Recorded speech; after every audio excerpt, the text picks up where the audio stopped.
hoje eu vou fazer um resumão de matemática referente aos capítulos 4 de Matemática 1 e Matemática 2. Então, bora lá começar com Matemática 1. Em Matemática 1, a gente vai tratar do conjunto dos números reais. E, gente, o conjunto dos números reais não é nada mais e nada menos do que a união dos racionais com os irracionais. Outra coisa é que o conjunto dos números reais tem uma correspondência bionívoca. Ou seja, o que isso quer dizer? Que se a gente tiver uma reta com os números reais, todos os pontos dessa reta vão estar preenchidos. Ou seja, a cada número real, a gente tem um ponto na reta dos números reais. E a gente também tem esses negocinhos, esses sinaizinhos aí. O R é o símbolo dos reais. Só que se tiver R com asterisco, eu quero o conjunto dos números reais sem o zero. Se eu tiver o R com o maisinho, é porque eu quero todos os números reais positivos. Se eu tiver o R e o menos, aqui não deu para aparecer o menos direito, não, mas é o menos que tem ali. É todos os números reais sem os positivos.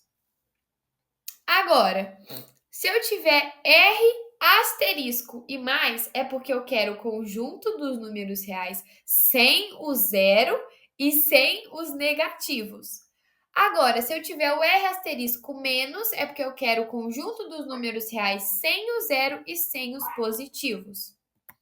Agora, a gente vai tratar apenas do subconjunto dos reais que vão cair na prova. Aí a gente tem o conjunto, subconjunto, tanto faz conjunto, dos racionais com raiz de 2. A equação dos racionais do Q raiz de 2 é representado pela equação A mais B raiz de 2. Então, por exemplo, 2 mais 3 raiz de 2. Isso que seria o conjunto do Q raiz de 2. E a gente tem operações com os Qs raiz de 2. A gente tem a adição e a subtração. Gente, eu só posso adicionar números que têm raiz com números que têm raiz também. A mesma coisa da subtração. Então, se eu tenho que somar 1 mais 2 raiz de 3 com 2 mais 3 raiz de 2, eu só vou poder somar o 2 raiz de 2 com o 3 raiz de 2. E eu só posso somar o 1 com o 2. Eu não posso somar o 1 com o 2 raiz de 2. O 1 não tem raiz de 2. Como que eu vou somar os dois? Então, eu só posso somar ou subtrair número que tem raiz com número que tem raiz e número que não tem raiz com número que não tem raiz. E a gente tem a multiplicação e a divisão. Na multiplicação, a gente faz a técnica do chuveirinho. Um com um, o outro com outro, o outro com outro. E na divisão, a gente tem que racionalizar. Lembra da racionalização que a gente estudou ano passado? Só que essa racionalização ela é um pouquinho diferente. Porque embaixo eu não vou ter só raiz de 2. Eu vou ter, por exemplo, 3 mais 4 raiz de 2. E quando a gente tem isso de, por exemplo, 4 mais 2 raiz de 2, o que a gente tem que fazer? A gente tem que pegar o conjugado. O conjugado não é nada mais e nada menos do que trocar o sinal do denominador e multiplicar o conjugado pelo numerador e o denominador. Então, se eu tenho a divisão 2 raiz de 2 dividido por... Desculpa, gente, deixa eu reformular aqui. Se eu tenho a divisão 1 mais 2 raiz de 2 dividido por 2 mais 3 raiz de 2, qual que é o conjugado? 2 menos 3 raiz de 2, porque não é esse que é o denominador. Então, eu vou pegar esse 2 menos 3 raiz de 2 e multiplicar isso no numerador e isso no denominador. Aí, depois que eu fizer isso, eu vou fazer o chuveirinho. Ou então, se você for raciocinar um pouquinho mais, você vai ver que dá para simplificar. Por exemplo, se eu tenho que multiplicar os mesmos números, só que um tá positivo e o outro tá negativo. Um tá tipo 2 mais 3 raiz de 2 e o outro tá 2 menos 3 raiz de 2. É diferença entre dois quadrados, não é? Mas isso é coisa que vocês vão pensando lá na hora. O básico que vocês têm que saber é isso aqui que eu tô falando, de pegar o conjugado e multiplicar ele tanto no numerador quanto no denominador e fazer chuveirinho. E depois sair cortando aí o que puder cortar ou então simplificando. Lembrando que só pode cortar se for multiplicação, tá? Se tiver um 2 mais 3 raiz de 2 dividido por 2, você não pode trocar o 2 com o 2 não, tá? Porque o 2 está somando com o 3 raiz de 2 e não multiplicando. Agora a gente tem os intervalos de reta. A gente vai tratar só dos finitos, porque os infinitos não vão cair na prova. Gente, intervalos de reta é como se eu pegasse a minha reta, que é infinita, tanto para um lado quanto para o outro, e eu pegar um pedaço dela que tem começo e tem fim. Aí a gente tem os intervalos fechados, os intervalos abertos, os intervalos semi-abertos ou semi-fechados, tanto faz como vocês querem falar. Os intervalos abertos, vamos supor que eu peguei um intervalo da minha reta que vai de 1 até 5.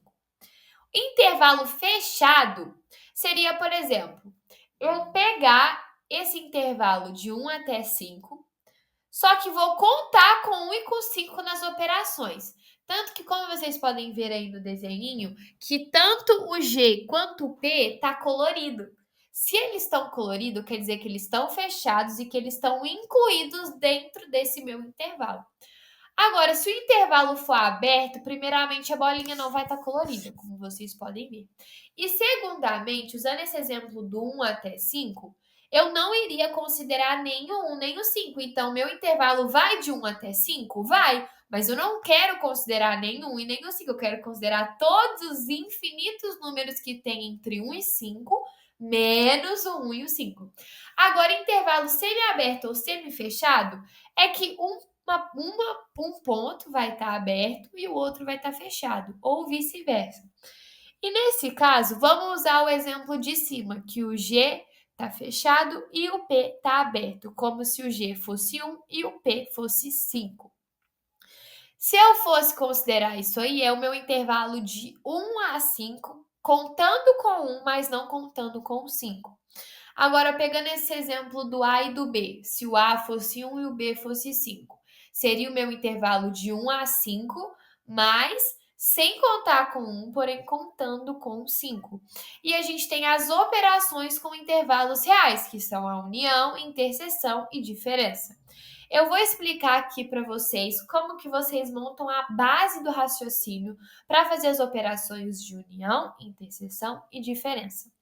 Primeiro, para cada conjunto, você vai representar esse conjunto em uma reta. Cada conjunto, uma reta. E cada operação, uma reta. Então, se eu tenho operações com 2 conjuntos, eu vou fazer 2 retas, uma para cada conjunto. E se me pedir 3 operações com esses conjuntos, eu vou fazer 3 retas para cada operação. Então, a gente começa fazendo as retas de cada conjunto. Aí, primeiramente, a gente vai colocar o zero. A gente vai escolher um ponto aí, depois que a gente traça lá a linha, lá a reta, a gente vai determinar onde que tá o zero. E a gente vai fazer isso em todas as outras retas com o zero no mesmo lugar que as outras. Porque isso aí é primordial para você conseguir resolver o exercício. Depois, eu vou colocar os intervalos. Por exemplo, se o meu conjunto C é de 1 até 5, eu vou colocar 1 e 5. Aí, tipo assim, se o 1 for aberto, eu não vou colorir. Se o 5 for fechado, eu vou colorir. Aí você vai raciocinando isso aí, beleza? Depois que você fizer isso, de fazer a reta, determinar o zero em todas as retas e colocar os pontos, os intervalos de cada conjunto, vocês vão colorir a parte da reta que representa aquele conjunto. Então, por exemplo, se o meu conjunto vai de 1 a 5, eu vou colorir todo o espaço que tem entre 1 e 5. Depois, para cada ponto de cada conjunto, por exemplo, eu tenho, vamos pôr, o conjunto A, que é de 1 a 5.